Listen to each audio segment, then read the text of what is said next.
moto apesanga kindoki koko na nga mwasi apesaka mama biso biloko ya kolia e biloko wana ezalaki ya kobeba esalaki ke naye kobeba na kati ya libumu na bandaki meme koke koloka meme na libumu na bimi kina loki tosali mpe bamission apres naye kozonga napesa baninga kindoki ebele na classe baimpose nga babiloko okomi kolinga toza na posa kaka ya basipama ya mibala ebandaki kosala mosala nini na monde de ténèbre soki nazwi yango bongo na mimi yango na monde de ténèbre kosala kindoki wana enakomi soki nango lala naomonaka motu moko alati pembe ya obimelanga ekozonga kaka tozonga na ndako boye mama oliboma koma liboma baye komemanga meme na batelema esimbaki te mibali nyonso babima na nga kaka na nsima ya liboma na nga parce que nazalaki ere moko omona conscience ezongi oza wapi nini esalama mpo ozala esika oza omona ezongi. Il y a la sorcellerie blanche, la sorcellerie rouge, la sorcellerie noire. Oui, vous ne savez pas que sexe ya moisi, c'est une porte. Cela veut dire pour n'atteindre yo, nazo énergie na yo, nazo étoile na yo, na freiner yo. Na kosa la ka moisa mabaya ya laide na yo botolo nyoso. Na kati ya superme ya mutu, to na sexe ya mutu étoile ezalaka wana. Donc tango bimi na moisa mabe bongo, azuka loboko na tina se superme ne bimi, bien image ne bimi, bazu batina mulangi, babandi ko salela ngo. Sorcellerie inconsciente, on a dit, c'est plus dangereux que sorcellerie consciente parce qu'elle était consciente dans sa sorcellerie. Le coup, vous comprenez que moi, je suis à comment que l'église. To baby samutu na ye pour a dévoiler te makamboza oya salaka. Sorcellerie sur mutation na libu maman na bebo mwana. Et comment ka vraiment difficile pour atikango. Lorsque ba eli o maman. To ba elinga maman na talie na esibongo problème ya mwana moi suis za libomate. Nde nazomona bato mibale bati mama mwindi bazobisa ngai po aza moto na biso ata bayene awa nde nakoti mama na bureau nakoti bandeko na bureau na bandi ko prier nza bandi ko inspirer nga ana ko se communiquer na bato ne pona baya bakanga munoko ne bando sabo pa manipuler ye na ese bozo bokate suki parce que suki wana eza ba agent ezali ba antenne eza ba communication tamba kati suki. Le concours Queen Clémence Talents Make-up et coiffure professionnelle a tenu son deuxième casting le 2 octobre 2025 à l'espace chez Bissot dans l'enceinte de la foire internationale de Kinshasa, Fikin. Alliant technique, innovation et élégance. Les meilleurs de ces deuxièmes castings seront retenus pour la troisième étape prévue au mois de novembre prochain avant la grande finale attendue en décembre. À cette occasion, les gagnants se verront remettre de nombreux prix en récompense de leur excellence et de leur créativité. Susi na biso mingi ezalaka totika ba fille batambola bongo te. Susi na biso ezaka kolakisa mosala, opesa bango salon, opesa bango oyo eko pesa bango mbongo à tout moment bazala na mbongo pona kolongola bakosa mususu ya mabe. Le candidat baza vraiment na talent makasi. Baza vraiment contente ya komona que baza na talent. Ce qui est qui faut que kozwa bango nyonso, ça allait être mieux. Mais le cas toza na besoin ya moto moko baloko kisa de kosala que bamisusu balo. Parmi les récompenses prévues, un salon de coiffure entièrement équipé, un voyage à l'étranger, ainsi que plusieurs autres prêts destinés à soutenir le développement professionnel de lauréats. Une initiative louable qui met en lumière la jeunesse congolaise, son ingéniosité et son potentiel créatif. Ba jeune mususu baza na ba talent ma bayebi ko exploiter yango te et puis baza pe na ba moyen te. À travers Maman Clémence, nde eko permettre na ba jeune ba exploiter ba talent na bango et puis ezala exposer. Grâce à la vision de Madame Clémence Kwamba, initiatrice du projet et fondatrice de la Queen Clémence Talents Academy, l'autonomisation de jeunes devient une réalité à portée de main.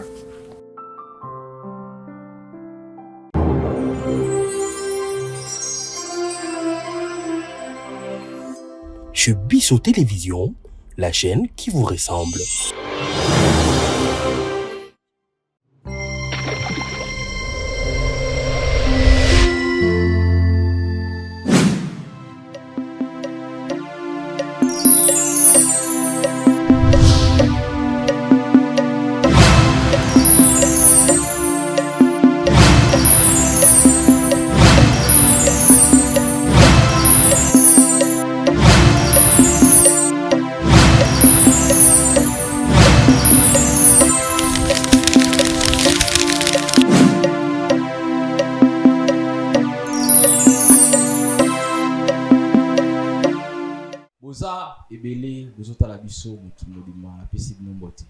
Merci pour votre confiance et la fidélité. Merci pour vos appels, vos messages, vos actions. C'est le vôtre. Du Niger, mon solo qui est devant vous. Notre émission, ça vient tout juste de commencer. Nous aurons le plaisir d'être ensemble avec vous tout au long de cette grande émission. C'est grâce à Dieu. Lelo, encore une fois, tu es une émission et c'est grâce à Dieu. On a le bar souvent, émission, c'est grâce à Dieu. Les émissions Oyo, Nzambe, Asali Lobika, moi. Obika qui n'a maladie incurable. Mosala Nzambe asambela ki pona yo obiki nango yango bato ya ko témoigner awa ba guérison na bango ni mission o ya grâce à Dieu. Surtout nazanga moti na plateau nazana équipe technique zo accompagner ngai. Merci à Jasper Kachama derrière la caméra, merci à Israël Mojo, merci à Deo Grâce à la réalisation, merci na batutu balinga radich mosolo de loin ou depuis, merci na bino ni na robaki nazanga moti na plateau nazara na l'homme de Dieu, prophète Erika, à qui je l'ai dit, prophète, bonjour et soyez les bienvenus. Bonjour mon frère Dini Mosolo, Nzambe Apambolayo. Prophète Erika, Kala, Olikana chez Bisso, ça fait longtemps. Oui, exactement, Kala parce que Naza Motoyo, Natambola Kande Nzamba Zomemanga, Naza qui tout moment, Nakati ya ba service d'église, ba mouvement, ba voyage, et puis Naza qui na prié Nzambe Asali Makambo Ebele, Nakati église. Ndeko la bisakinga vraiment na message moko fort kolandisa ba ka o nazo recevoir na o nzamba zo sa na peuple nzambe nde la linga qui na partager ces messages avec les restes du monde comme l'habitude pour na ko édifier toujours peuple ya nzambe na makambo nzamba zo salela batu parce que to comme na temps oyo s'il vous plaît avant que tout commence wana au kamabiso na prière. Merci beaucoup nazo sa la prière na bande kono so bazo landa biso. Bible lobby, avant toute chose, faut la prière.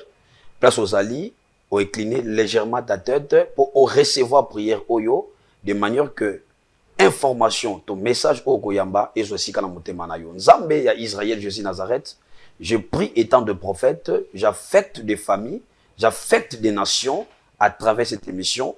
Ngolu na yo Nzambe est accompagné bambabota. Afin que ane oyo tozo kota sika et ça l'année moi quoi changement paix à faveur à travers cette prière, à travers cette émission. Je t'ai prié le Seigneur. Amen. Bonne année à tous. Amen. Joyeux Noël. Merci l'homme de Dieu. Aujourd'hui bonne année à tous. Joyeux Noël. Caractère bafeti. Nzamba lobi noni. Personnellement, mosala nzamba zanga ka message te. Et ça na ba message ebele nzamba pesinga. Année 2026 to kota, eza année moko ya conquête. Nakati eza année ya conquête. Cela veut dire faut récupérer, faut assujettir, tout dominer. Parce que bato ebele ba vivre na vie, maintenant ba conquérir héritage na bango te. Oko vivre 365 jours, mais y a ba défaite. Au sali ba projet, mais ba bilan toujours négatif. Mais nzamba ebisinga boye, na bato ba kozala na œil spirituel. Parce que c'est lui qui a l'oreille, qui attend la voix qui parle à l'église. Wow.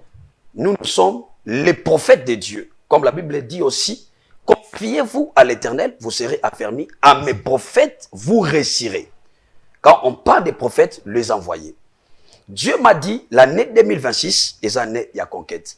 Parce que surtout qui est na gématrie, tout qui est na kosala ba calcul ya gématrie, au comment que dernier chiffre, deux derniers chiffres y année 2026, et ça 2 na 6. Or 6 chiffre ya création. Parce que Nzambe asalaki mokili le commencement le 6e jour asali moto. L'homme de Dieu mais batu va la chiffrologie, ils aura beaucoup plus ba magicien, ba sala ba ti wana, yo pe ko sala ba ti ba chiffre wana. Non, ce n'est pas des magiciens. Au moins, ils balinga connaissance. Les chrétiens d'aujourd'hui, n'aime pas les gens qui réfléchissent, qui cherchent la connaissance. Parce que Dieu lui-même, il est la science. Bible Lobby, ajoutez à votre foi la connaissance. Quand on parle de connaissances, on parle aussi des connaissances encyclopédiques, on parle aussi des consciences spirituelles. Parce que ce qu'on t'a dit, qui doit vivre, on comprend que Nzambe, c'est la plus grande personne, le plus intelligent du monde, c'est Dieu. Nzamba akeli mabele, akeli nyonso, akeli mopepe, akeli biloko wana nyonso, eza la physique, eza intelligence. Alors, un chrétien qui refuse la connaissance, c'est un chrétien qui n'est pas complet. Merci. Tout le monde est la maman. Maman est comme ça avant la plateau na biso. Ah, ok, quand on a maman, na terre maza mwana. Oyo na sungi na katia prière parce que Nzamba salaka. Bato ebele lelo bazomona comme si Nzambe asala soute. Or, il est le même hier, aujourd'hui et éternellement. Nzamba lobi que Bible lobi que nous sommes des gens de même nature que Élie, Élisée et tous les gens qui ont fait les miracles dans la Bible. Et Jésus lui-même a dit que vous le ferez plus que moi. Mais nga nazaka na défi moko liboso Nzambe, nebisaka Nzambe balobi que miracle yeso sala. So ba koma ki on sur la Bible, mais to tchaka on to tambola na Bible to zaka nango te. To ngoto tchango na mutuka. Mais ba sala sélection, ba koma essentiel. Donc pour nous que biso o toza ba serviteur de Dieu, o apesa biso promesse que toko sala plus que lui, to comme on à 10%. C'est pour cela quand je vois que le Seigneur m'accompagne à travers le ministère qu'il m'a donné dans les cache-toi, nous avons convaincu non. Et ça va témoigner je me suis ko sunga pe bato so basala bakawana, po ba ba kenzamba salaka, po ba luka pe nzambe. Po bato so basala ba problème, o ibate ako dévoiler makamona pa nani. Ako luka nani po abika. Lelo bato ba pasteur, il y a des faux, il y a aussi des vrais. Donc c'est pour ça que nous sommes censés de défendre l'évangile et Dieu lorsqu'il accomplit quelque chose dans l'église, nous devons amener les témoignages. Les gens témoignent parce que ce Dieu-là agit. Il y a toute une série de témoignages.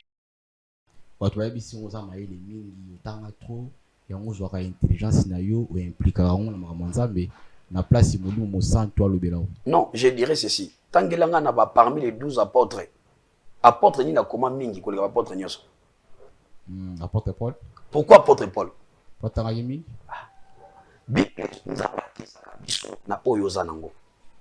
Même Moïse pour azwa mission ya kotambwa na bana Israël akola na ndako Pharaon. Il a pris la mathématique, l'intelligence égyptienne. Ya onza bazwa on a passé mission à misaba na Israël. Bat bazake belé. Aponi Aaron était qu'interprète. Ya Moïse. Pour na koloba que pour nzamba tambola na yo ako utiliser pe maile na yo. Ako utiliser pe sagesse na yo, éducation na yo. Pour ça la musa na bien. Voilà, merci l'homme de Dieu, prophète Eric Atoko Mawala. Maman, bonjour. Bonjour, papa. Bonne santé. Oui, par la grâce de Dieu, bien. Voilà. Nangai, Nabatu Bauta la Biso, Baling Bayeba, Nzambe, ya prophète Erika, Asali Nini na Vinao. Ok, merci pour la parole. On a écouté ça, merci mingi na Nzambe, ya prophète Erika, ma ambassade Linda. Na Zalaki, sorcière.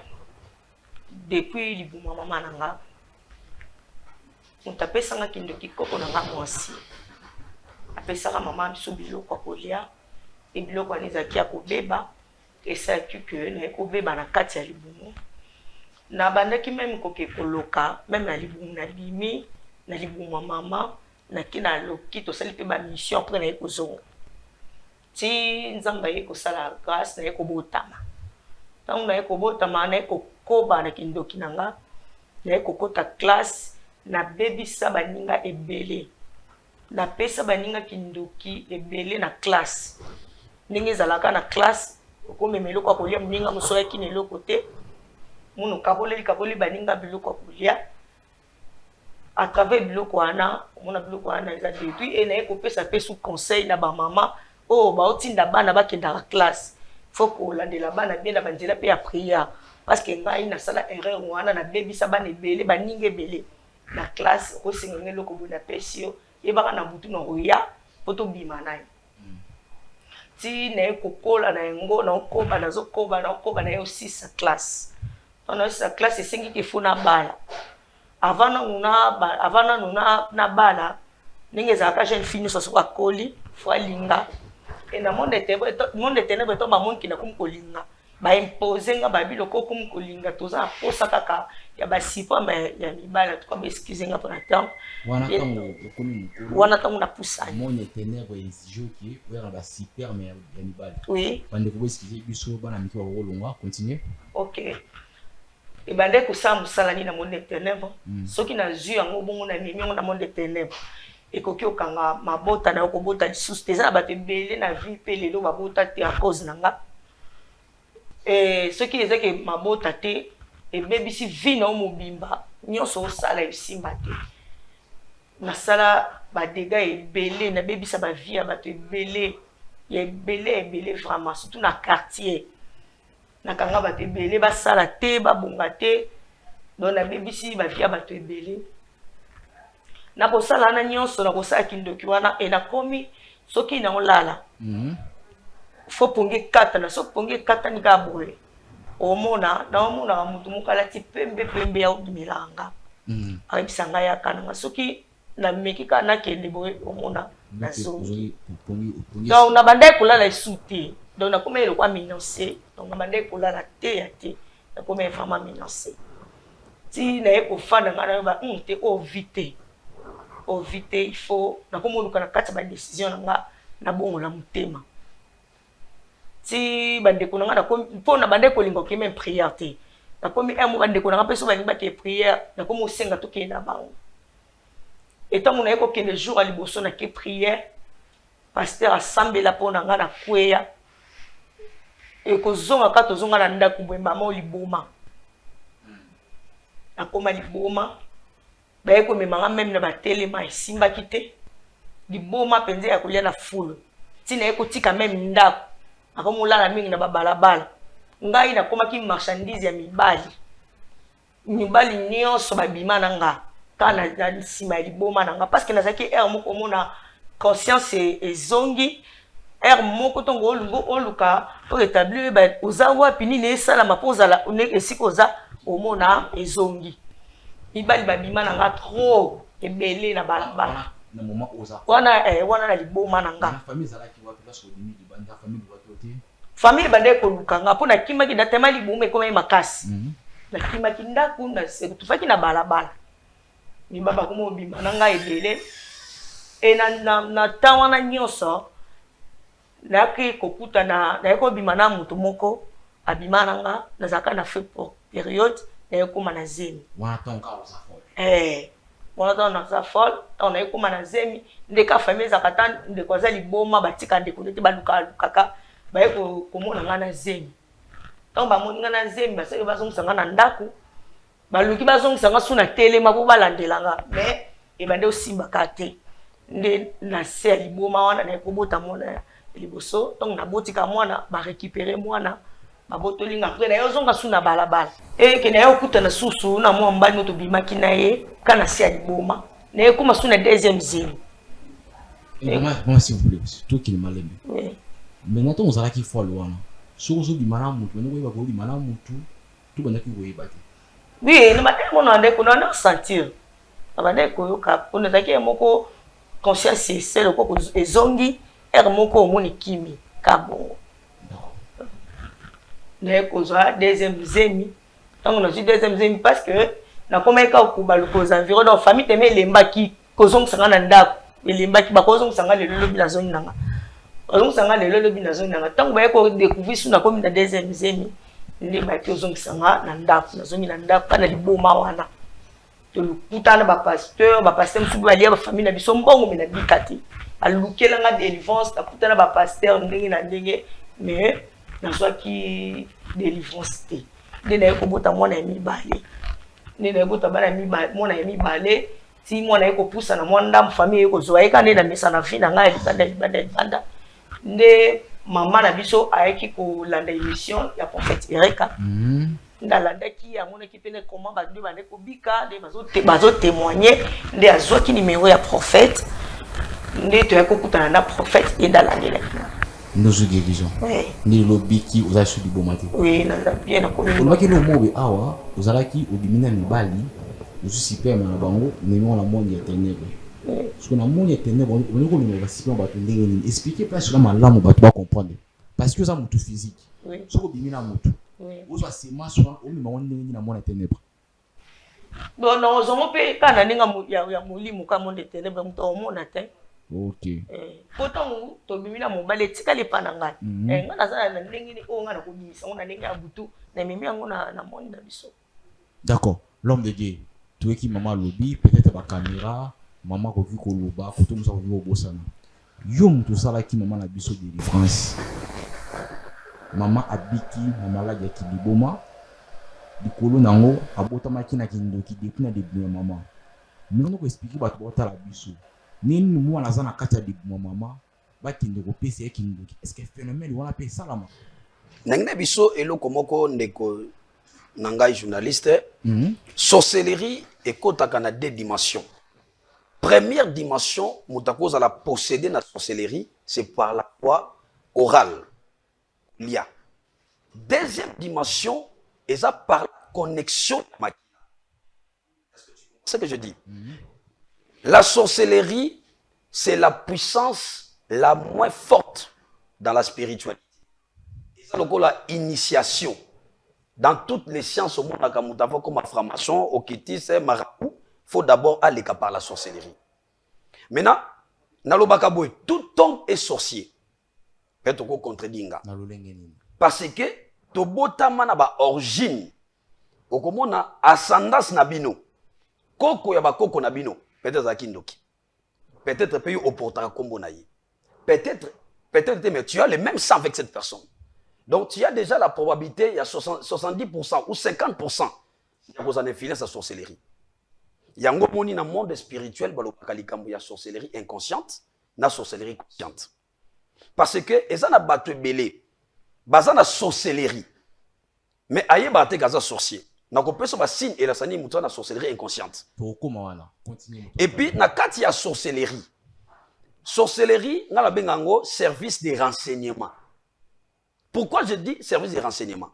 Parce que dans toutes les familles, il y a des sorciers. Alors, le diable, il travaille comment? Pour empêcher la vie des gens, bah évoluer, bah à la délivrer, comme on a un quartier périphérique, comme on a presque même vie.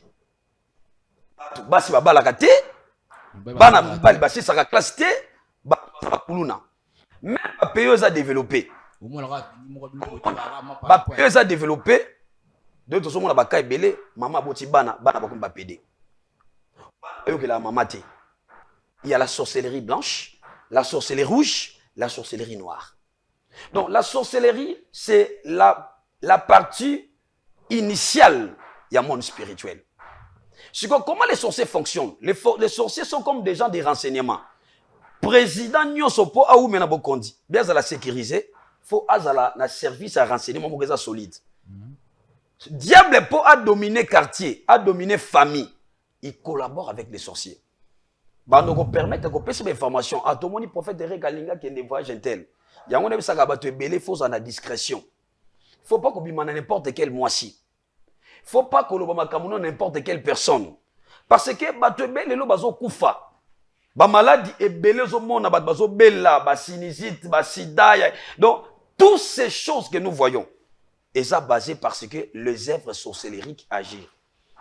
Ndekotango leki na délivrance. Na ba service on ma pesangai, ko la pesinga ba prière ya sacerdoce. Na katika ya Bible. Nzamba ko se servir na ngana mai, ako se servir na wil. Non, si plutôt ko à partir de délivrance wana. Alors que loko moko lorsque à sa couple na mobali, ako récupérer ba semence wana, ya ko kenela ngo spirituellement na mona molili. Pour que ces masses soient mobali, la vie n'aille un choix beau taqué et un choix à moussalate. Mais oui, vous ne savez pas que sexe à moi si c'est une porte.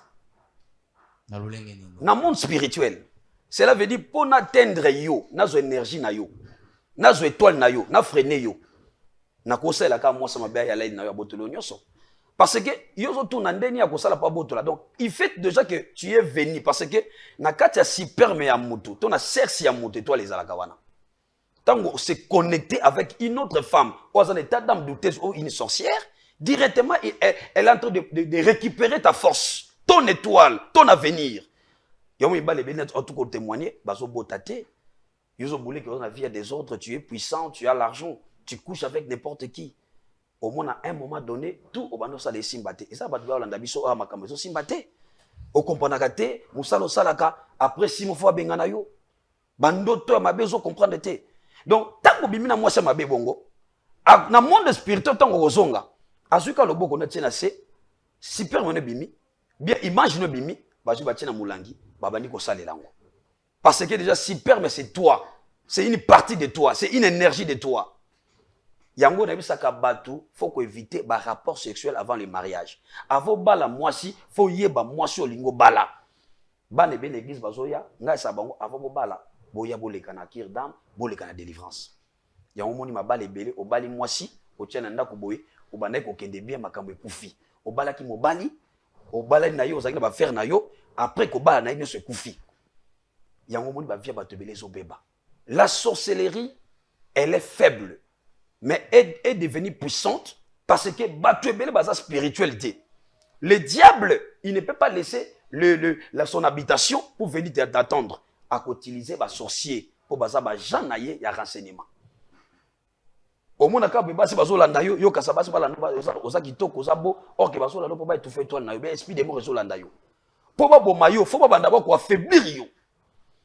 Yango nalingaki na lobela la sorcellerie par rapport à nzamba inspiré kinga po nga na ministère nanga vraiment naza un peu nzamba sana grâce na délivrance na zalaka makasi na makambo etali beaucoup plus ba délivrance à bateau surtout ba ka ba sorcellerie obota bana na yo na butu bala la raté sorcellerie inconsciente on a bien plus dangereux que sorcellerie consciente parce qu'elle elle était consciente dans sa sorcellerie mais le comment comprendre que moi je suis comme que l'église qu'est-ce qu'on doit faire faut to baby samutu na ye pour a dévoiler te makambo za o ya salaka sorcellerie so mutazo na libu mama na bebo mwana so ki akoli nango so comme na âge déjà 15 ans a comme na maîtrise ya vie et comme aka vraiment difficile pour atikango parce que batoli ba bakate au monde qui na le pas moni poubelle yo moni ka poubelle na zo ka mwana moko bongo mais nzoka te poubelle neza jet privé na ye tangu nazo ebisa tika kindoki papa na gotika kindoki tenga na butu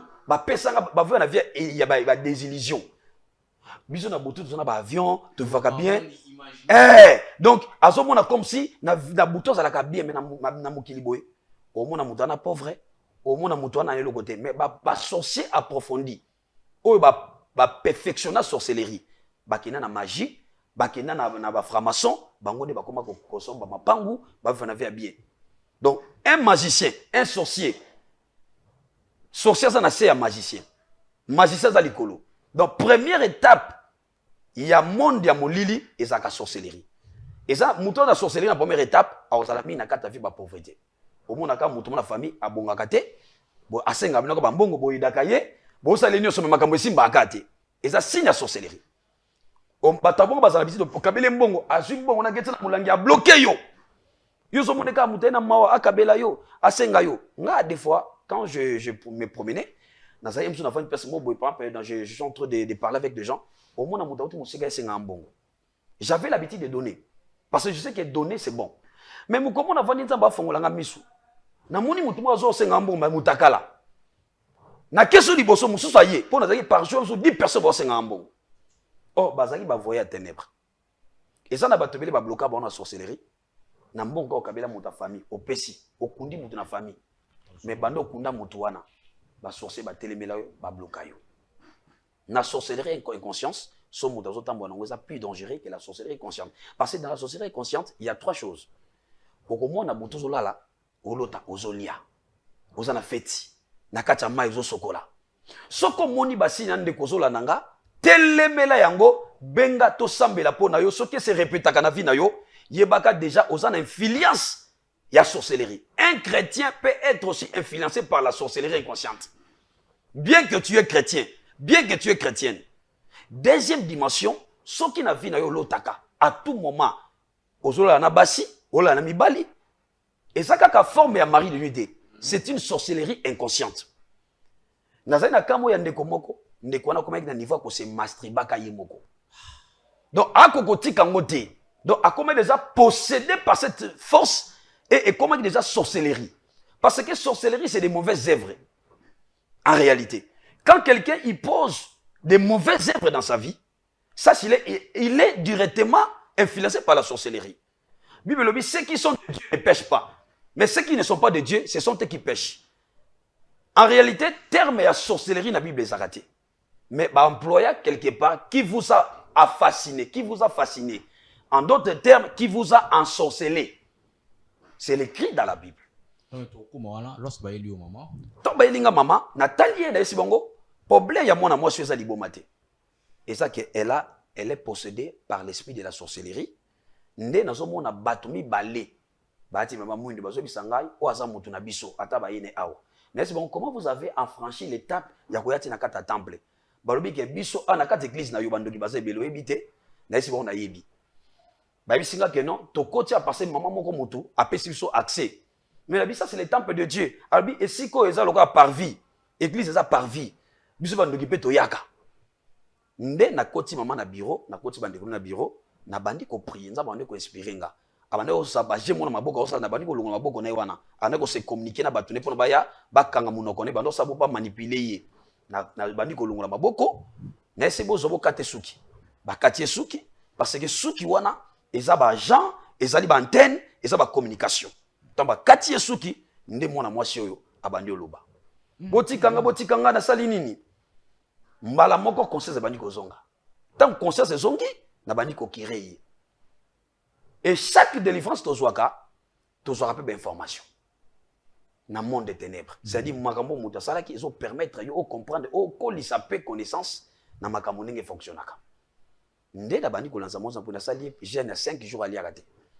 Jeune 5 jours nazo landela ti na bandi ko kota makambo na ye, l'esprit wana bandi ko se retirer. Pourquoi prenez un chiffre 5 à 2 jours, à 3 jours? Un homme de Dieu, un homme spirituel, il faut avoir l'inspiration. Chiffre 5, c'est un chiffre grâce, papa. Nous allons parler aussi de la gématrie. Pourquoi nous parlons? La gématrie, c'est très important. Parce que Jésus est mon abandonné ministère à l'âge de 30 ans. À Koufi, à 33 ans. À ce qu'il a 3e jour. Donc, pour nous, le domaine spirituel, chiffrologie, comme tu viens de dire, la gématrie, ça existe. Vous voyez? Donc, en réalité, tant on a salié jeune, il y a 5 jours, ne sert oyo, abandi ko se rétabli. J'ai vu que moutazongi normal, tout ça, parce que tant on a zaki di boma, batou bande ko bimana ye, o abouta ki e mbana mi bale, c'est un okitiste. Bokitiste, bakenda ko luka batou ba di boma, parce que batali boma, so mouta kome di boma, et ça souyete, c'est un esprit. Ce que on a monde spirituel, on a la connexion dans le monde spirituel. Le coup là, l'esprit, pour nous là, l'année facilement exacté. Faut avant un d'autres moto. Il y a un gros démon, pour nous talibo, nous avons des démons dans quatre d'autres. Il y a des esprits humains et les démons. Ba démon n'est pas comme ça. Bongo bongo bona muta so ba souté, akomotika suki, akomokenda ke bazongi. Maintenant, ba démon bazo ko tambola, bazo diriger subconscience na ye. Et ça sou mutute. Et comme ba démon. Ndesko ba kitiste Mutambongo atiki mutuka cher aye mutalibo mazui akoti akene hotel alali abimi atiki ye et tombe pe kazuizemi comme mona moi ça zaki pe comme bien dans monde spirituel amoni que étoile pesawa abandi ko yo sala biloko na ye nde tant abandi ko lande na prière tout ça l'excès ba délivrance nzamba iko rétablir et ça na batubelo zo landanga ndeko on blague pas avec le monde spirituel anezo ke na suka. Yo ozo ça va projet 2026. Mais au yébité, qu'est-ce que les ténèbres réservent pour toi? Le Seigneur m'a dit, osa wana vina yo. Parce qu'il y a une attaque, on va parler sur les attaques. Sur les attaques sataniques. Tous on a une attaque sur le plan physique. Tous on a une attaque sur le plan familial. Et tous on a une attaque où il y a un monde de ténèbres et vandaka par rapport à la conscience à moto. Comment est-ce que le monde de ténèbres peut te combattre à travers l'attaque na bango satanique? Monde des ténèbres, po e bumbisa yo, sur le plan spirituel, d'abord, on va nous sentir, banzoto pasi, ozo sentir na kati ya vina yo, ba perte ya ba poids, ozo sentir na kati ya vina yo, ba blocage, ba difficulté, et ça, biloko ezo ko annoncer que vous êtes menacé par la sorcellerie. L'homme de Dieu, t'es juste la rangonga, maman wazan la zemi. Nga wuti koyoka awake, ye ba baby c'est depuis le ya maman.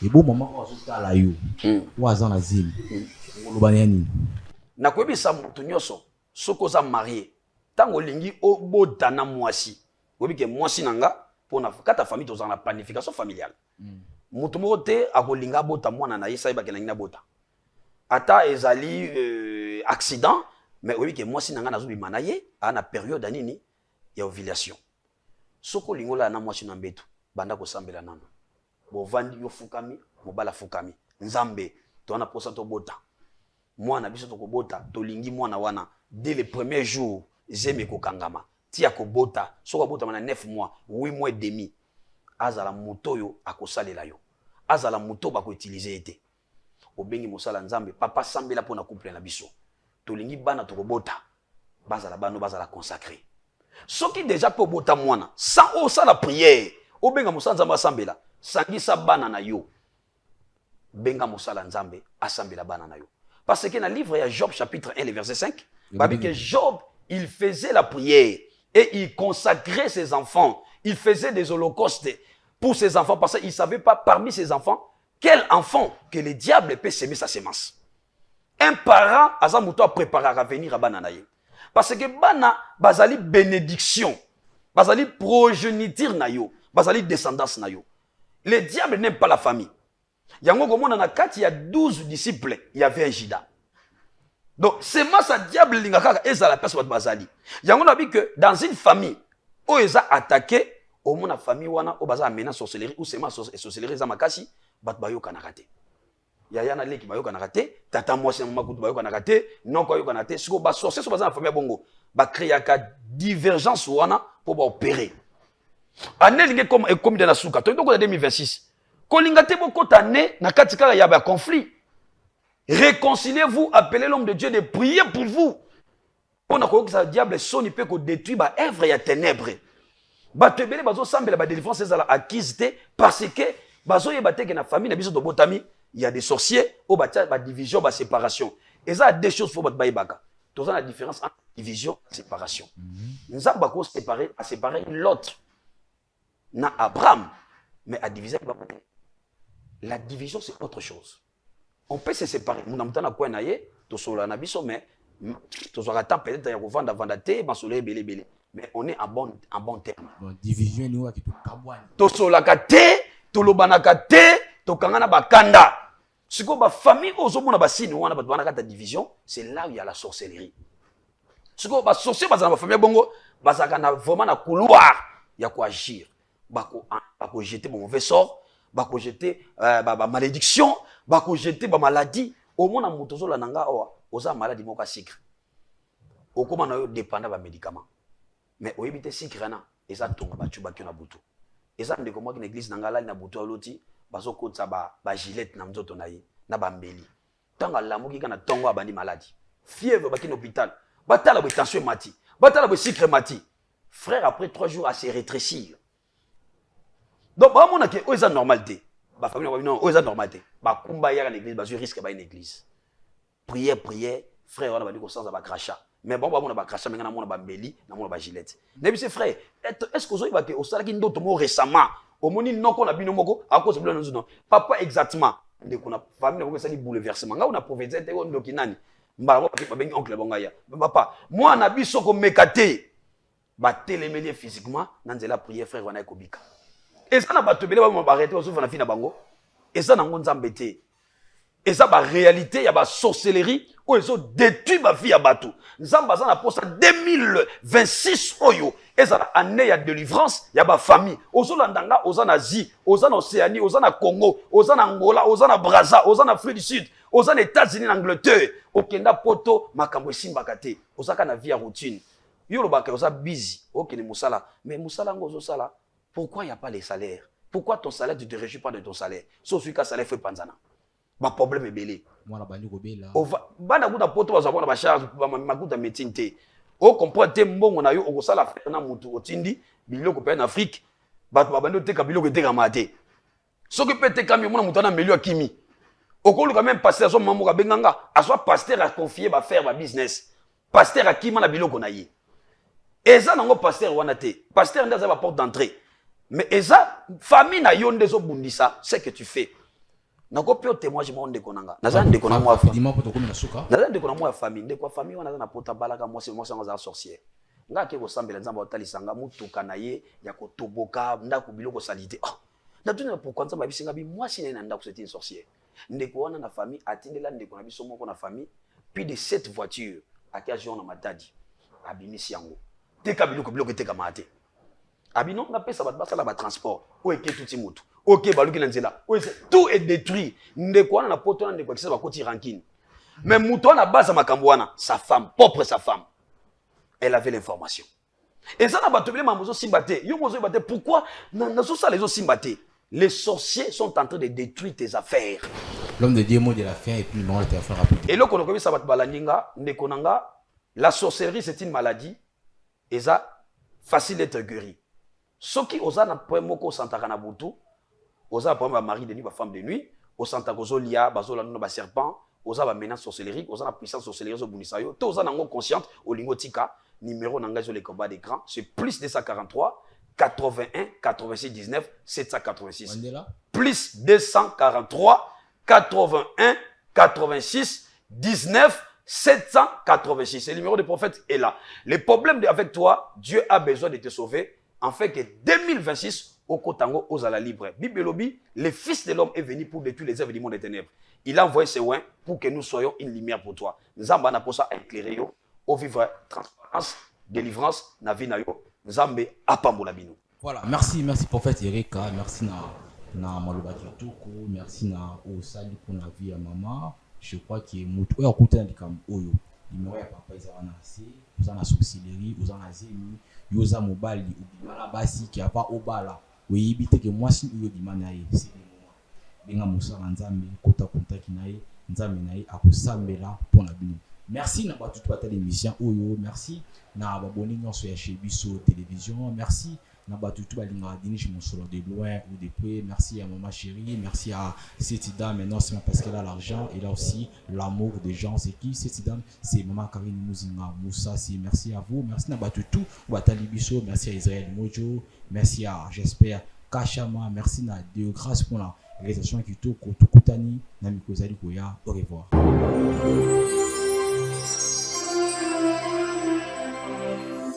Chez Biso Télévision, la chaîne qui vous ressemble.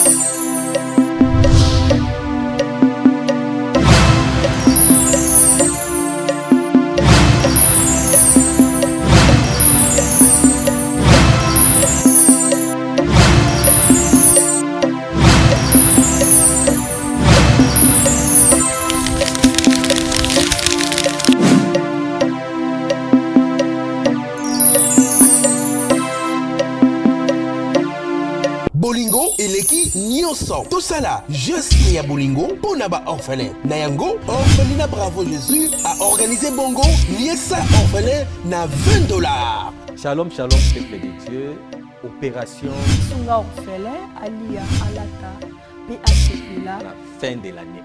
Ndeko nyonso tu ya motema malamu oyo apesa motema na ye na œuvre ya kokanisa bana bitike ainsi que bazeli mpe bavieillard ngonga yango oyo ebeti Kola liloba nzambe ezotalisa biso na mukanda ya Jacques chapitre 1er verset 27 elobi religion pure sans tache devant notre Père Dieu tout-puissant eza koconsister kozwa soin ya baorphelin ainsi que baveuve. Équipe ya Bravo Jésus et kosala ba descente na plus de 10 orphelinats pour na koliesa ba orphelin. Okoki kosala juste ya bolingo na ba plateforme na biso ya paiement mobile neti Orange Money, M-Pesa, Airtel Money, PayPal. Tozwami bongo na commune ya Matete, quartier Viaza, numéro 27A. Pour tout contact, plus 243 89 18 89 886.